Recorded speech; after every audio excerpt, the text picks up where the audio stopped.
I want to talk about imposter syndrome. If you are somebody who suffers with imposter syndrome, you may not even know what that is. It's that feeling of not being good enough, and not that feeling of being inferior, but also the feeling of being a fraud. So essentially it's unfounded feelings. You are in your own head. It's self-doubt, it's incompetence that you think you have, and you're asking things like, what am I doing here? I often feel that in my job, like I'm a fraud. Sooner or later someone is going to work out that I have no idea what I'm doing, and they're going to pull me aside, and things are just going to go from bad to worse. It's something that I know a lot of people suffer with, especially people with ADHD. I suffer with it terribly. I have real paranoia. I think that everybody's talking about me. People don't like me. People think that I shouldn't be doing what I'm doing, or it's really, really bad. It can get really crippling, actually. And I wanted to bring you a bit of a how to use your planner to help with imposter syndrome. So I thought I'd talk about imposter syndrome first of all, like properly. What is it? So we've just discussed, so imposter syndrome.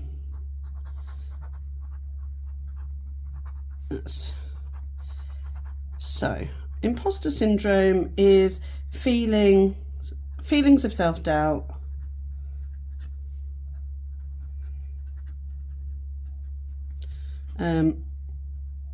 feeling a fraud,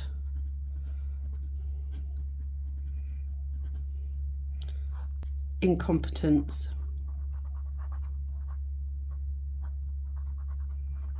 etc. So that's imposter syndrome. So I know I'm not alone, and the reason I know that is because my wife suffers with it too. We both have ADHD, and we both talk about these things quite a lot. We find a lot of comfort in the fact that we can identify similarities in our ADHD, although they are very different, I have to say. But this is the one thing, I've got ink all over me. This is the one thing, let's use a different pen. The one thing that I think we both agree on is this feeling of not really belonging. Why am I here? What am I doing here? How have I got this job? They might notice that I'm in this job. They're paying me for this. What are they doing? And you aren't alone, actually, because a study that was done in 2019 showed that around 82% of people have had similar feelings. Not all the time, but have at least asked themselves once, oh my God, what am I doing? So that's a huge chunk of people. Imposter syndrome is something that is more common in women and anybody who could be deemed a minority, because we're constantly fighting to be equal. And so when you do suddenly get into a role, or you're doing something that your the other peers in that aren't part of a minority group, or maybe male, and this is a generalization obviously, but a lot of people have that feeling that are in those groups because of that. So there are 5 types of imposter syndrome, according to Dr. Valerie Young. Did a bit of research around this because I thought it was really interesting. And I'm probably all of these. So number 1 is the perfectionist. And my goodness, you will put yourself, a lot of planners have this issue. It's that feeling of you have to get it right first time, and it has to be perfect, otherwise you've failed. And blank planners are our nightmare, because as soon as you put pen on paper, it could mess it up. And I know that there's a lot of people who have shared their journey and their issues around perfectionism, and trying to get over that perfectionism trait. You don't have to be perfect. You haven't failed. So that's the type number 1. Type number 2 is the natural genius. And again, I sort of fall into this. So essentially, it's usually, it comes easily to you. So you probably find things really easy. You've gone through life just swanning through like your exams, and you've done averagely well in everything, but you are okay at doing it. You're not gifted anywhere, but mainly you can just get by. So that's like the natural genius. And the point is that if you start to find things challenging, or it hasn't come easy to you, then you're going to feel like a fraud. And that again is another type. And I think you could fall into more than one of these categories, I have to say. And then the third type is the rugged individualist, or the soloist. Could be known as any of those. This is typically somebody who's always done things on their own. I've done this all by myself. I've managed to get where I am all on my own, no help.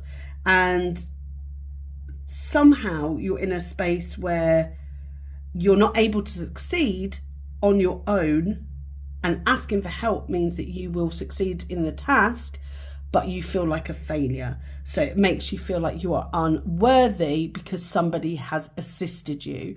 So there are people who have fought so hard to get where they are, be in a senior position or have their own company, and suddenly they realise that this is, how did they get here? They need some help. They can't do this all on their own, and that will absolutely push them into that imposter syndrome once again.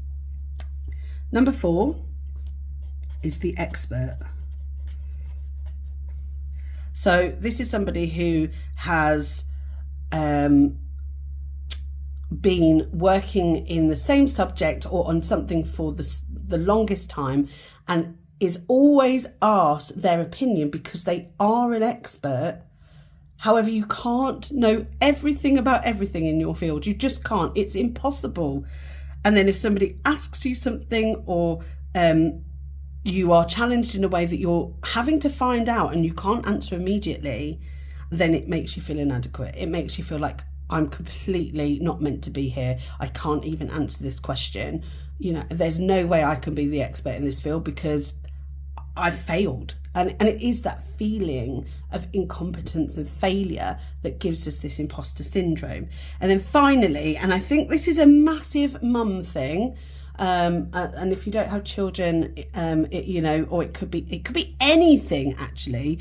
And social media is a huge protagonist when it comes to how we feel about this, and it's the superhero.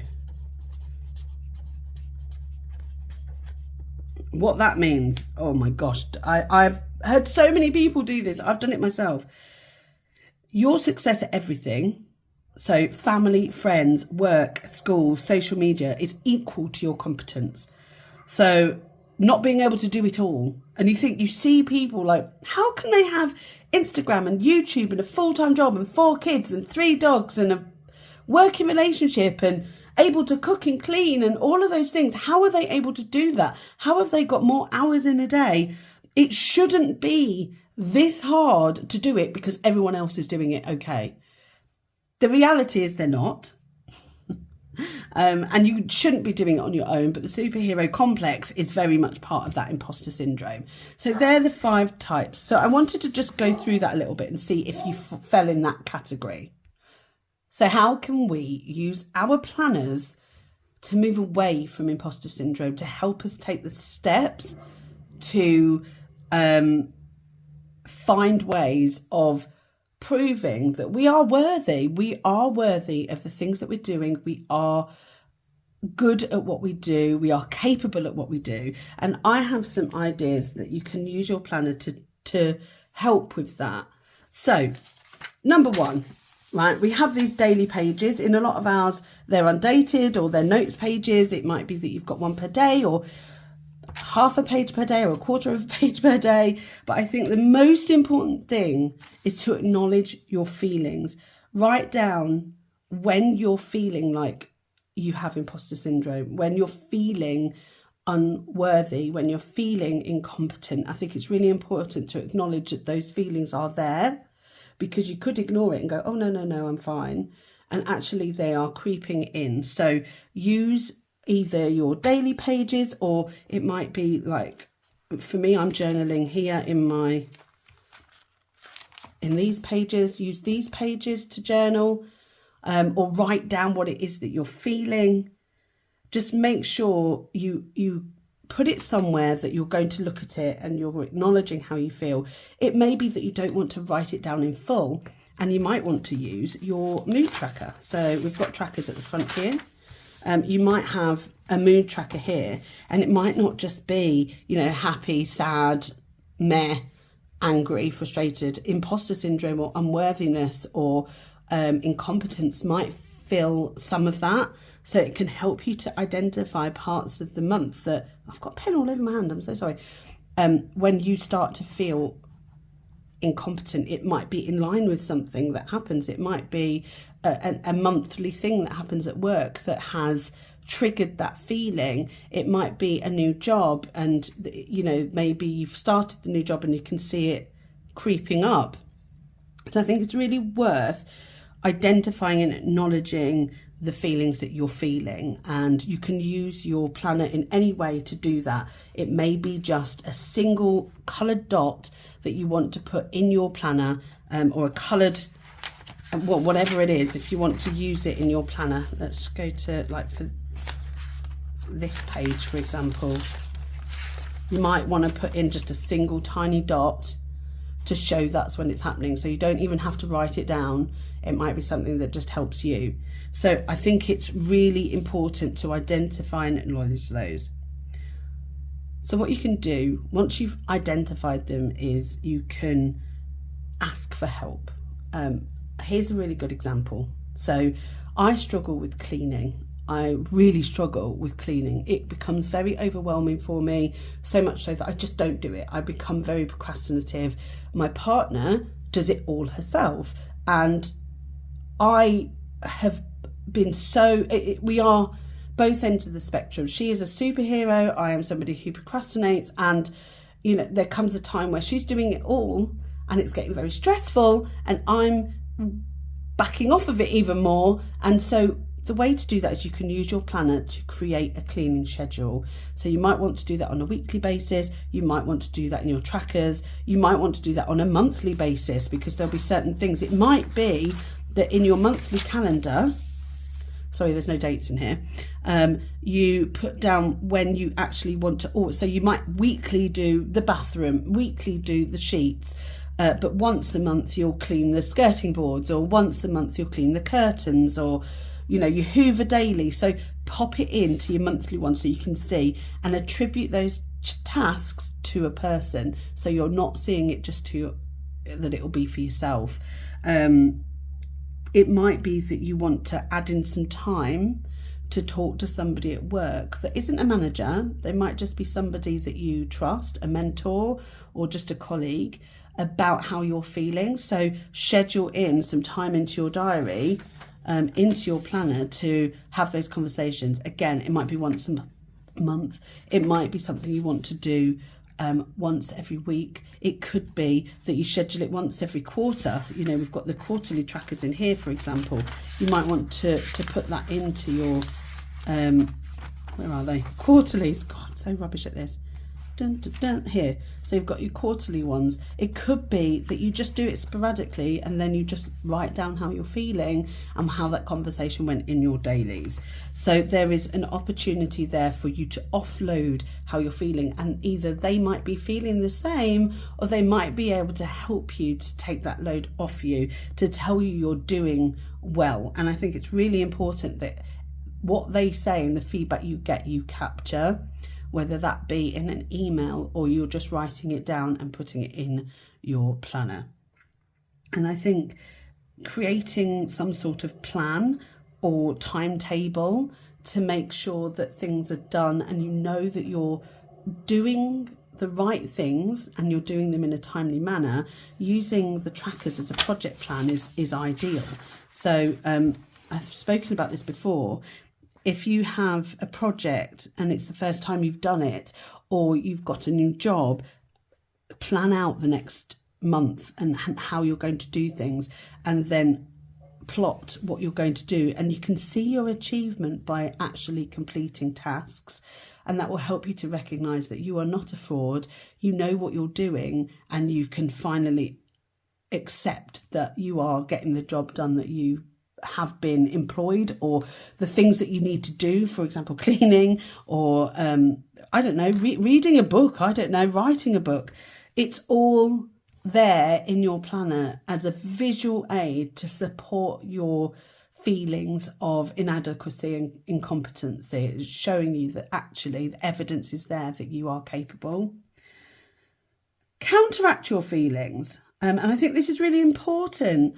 I've spoken about my how to journal for confidence and building confidence. I'll link that down below. Part of that was to capture positive feedback from people. Anybody who sends praise, anybody who sends a message of you're doing well, you're coping well. Things like making sure that you, I don't know, photograph a message that somebody said, or a moment where it's all gone right. I don't know, you've planned a party or an event, pop that in there. That may be where you're having some concerns. I think it's really important that if you're feeling rubbish, as a way to not just counteract, but also almost like give the positive spin on the negative feeling.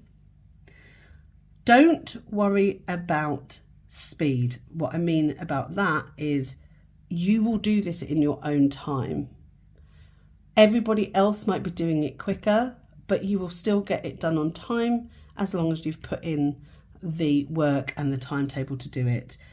Use your weeklies, time block things. I think I've said it here as well. You can even use your dailies for it. Let's have a look. Go back so I can show you where I've done it. There. You might want to have a colour code, time block the activities that you need to do. Time block what you're doing. I mean, for example, I have lots of things that I work on. I've got my business, I've got my YouTube, I've got my work, and time blocking means that I can attribute the right amount of time to the things that I need to do, and then at least then I can do them without feeling like I'm not doing well in one area. So like, for example, I've got YouTube time here, but I've got work here. I'm also visiting somebody, spending time with the kids, wind down, like walking the dogs. I'm doing all of those things because I've set the time aside. And when you look at those as individual tasks, actually you're doing really, really well. A big thing for 2024, and I've spoken about it in my what's hot and what's not for 2024 planning, I will link that down below, is just going back to basics. Forget all of the fancy spreads. Get a pen, get some paper and a highlight, even just a notepad, and go back to basics. So I went back to basics here. I've put Instagram, YouTube, stats, and then a list. I have to say a list works for me. Literally go right back to say, what's your to-do for the week? Add them in and put in your appointments. That is the most basic and most functional way that you can do things. It's just so much easier if you're not having to put more pressure on yourself around the things that you really enjoy doing. And let me tell you, when you do these lists and you've figured it all out, you've got more time to do the creative things. It might not be in this planner, but you might want to do a journal entry that's a bit more creative, adding stickers, not creating work for yourself. Make the functional part really easy in your planner. And when you've finally pinned that down, that will help you to feel like you're doing what you need to do. When you've got a functional planner, it is so easy to see what you've done, and you can really give yourself a pat on the back because you have actually achieved things, and it's a visual representation. And then finally, I've spoken about this again in my other videos, and I've done this for over a year now, is self-affirmations. daily affirmations. I've put this in my video before, saying things, you know, positive affirmations. I am enough. I can do these. I have got enough time to do these things. Writing down those, just that every day, just one, using it as a mantra. And you will find, if you write that mantra down, even if it's the same one every single day, eventually that will go in. So I hope that those have helped. I hope that you might take some of these and put them into your planners, or notebooks, or whatever it is that you want to do to help to get over that imposter syndrome. I myself am having, and I've spoken about this, a self-care planner for next year. It is going to be the same as this. I'm really pleased because I've been using this a lot.